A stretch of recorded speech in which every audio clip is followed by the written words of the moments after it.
श्रीलंका में आपातकाल घोषित कर दिया गया है।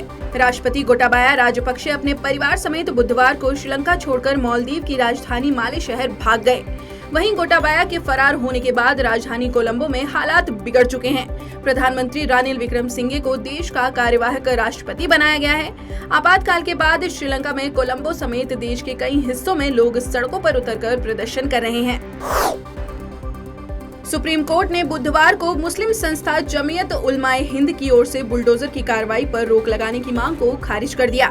मामले की अगली सुनवाई अगले महीने 10 अगस्त को की जाएगी। साथ ही कोर्ट ने कई राज्यों में जारी तोड़फोड़ अभियान के खिलाफ अंतरिम निर्देश देने से भी इनकार करते हुए कहा कि वह अधिकारियों को कार्रवाई करने से रोकने के लिए सर्वव्यापी आदेश पारित नहीं कर सकता। एक पाकिस्तानी यूट्यूब चैनल पर पाकिस्तानी पत्रकार नुसरत मिर्जा के खुलासे से भारत के पूर्व उपराष्ट्रपति हामिद अंसारी सवालों के घेरे में हैं। यूट्यूबर शकील चौधरी के साथ बातचीत में मिर्जा ने कहा कि वह तत्कालीन उपराष्ट्रपति हामिद अंसारी और एक अंग्रेजी अखबार गजट के संस्थापक जफरुल इस्लाम खान के न्योते पर भारत आए थे। उन्हें भारत में कई संवेदनशील खुफिया सूचनाएं हासिल हुई, जिन्हें उन्होंने पाकिस्तानी खुफिया एजेंसी ISI को पास किया था। इस खुलासे पर अब भाजपा प्रवक्ता गौरव भाटिया ने कहा है कि एक तरफ प्रधानमंत्री श्री नरेंद्र मोदी देश की अखंडता को मजबूत कर रहे हैं, तो दूसरी तरफ कांग्रेस पार्टी की सोच देश को कमजोर करने की रही है। उन्होंने कहा कि पाकिस्तान पत्रकार का साक्षात्कार बता रहा है कि भारत को कमजोर करने के लिए कांग्रेस सरकार पाकिस्तानी खुफिया एजेंसी के साथ गोपनीय जानकारी साझा कर रही थी। भाटिया ने कहा है कि देश की जनता ये पूछना चाहती है कि आतंकवाद का खात्मा करने के लिए क्या कांग्रेस की सरकार ही यही नीति थी। उदयपुर के कन्हैयालाल हत्याकांड की जांच कर रही NIA की टीम ने खुलासा किया है कि आतंकियों के निशाने पर उदयपुर का कन्हैयालाल ही नहीं था, बल्कि वे सभी लोग थे जिन्होंने नुपुर शर्मा के समर्थन में पोस्ट किया था। पाकिस्तानी संगठन दावते इस्लामी और आतंकवादियों ने इसके लिए राजस्थान के 40 लोगों को तैयार कर लिया था।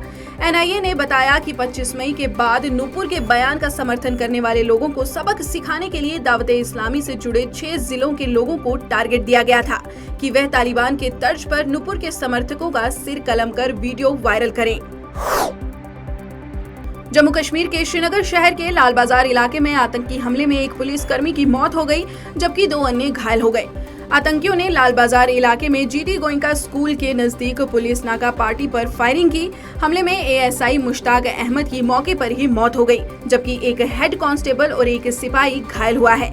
घायल पुलिसकर्मियों का अस्पताल में इलाज चल रहा है। वहीं आतंकियों की तलाश में पूरे एरिया की घेराबंदी कर दी गई है।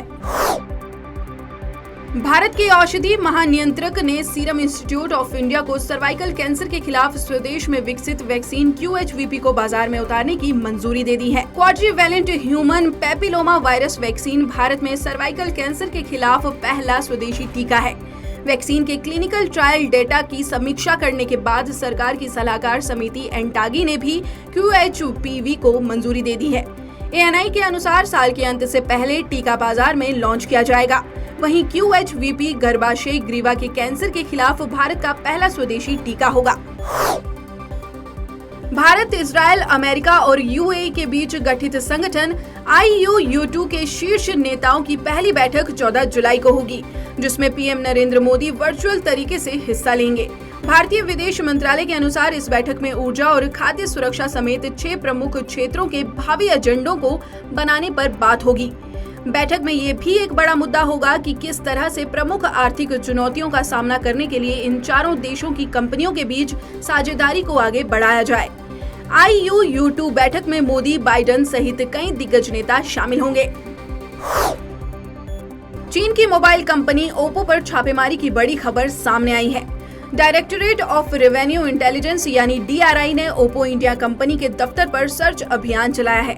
समाचार एजेंसी ANI के अनुसार 4,389 करोड़ रुपए की कस्टम ड्यूटी चोरी का पता चला है। DRI ने हाल के दिनों में टैक्स चोरी को लेकर तलाशी और छापेमारी भी तेज की है। वहीं कंपनी पर कमाई का गलत आंकड़ा पेश करने का भी आरोप है।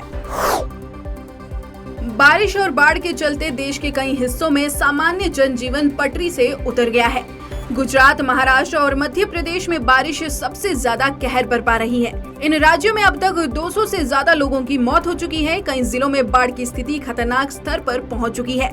मौसम विभाग ने महाराष्ट्र, गुजरात समेत कई राज्यों में अलर्ट जारी कर दिया है। वहीं उत्तराखंड के चमोली जिले में भूस्खलन के चलते बद्रीनाथ हाईवे को बंद कर दिया गया है। तेलंगाना में केसीआर सरकार को उखाड़ फेंकने के उद्देश्य से भारतीय जनता पार्टी ने 2023 में होने वाले विधानसभा चुनाव के लिए रोड मैप तैयार किया है। राज्य में पार्टी को मजबूत करने के लिए भाजपा कई कार्यक्रम आयोजित कर रही है। वे 21 जुलाई से पल्ले गोसा भाजपा भरोसा के नाम से 15 अलग अलग जगहों पर मोटरसाइकिल रैली निकालेगी। पार्टी केसीआर सरकार की विफलताओं को उजागर करेगी और लोगों को भाजपा की केंद्र सरकार के कामों से अवगत कराएगी।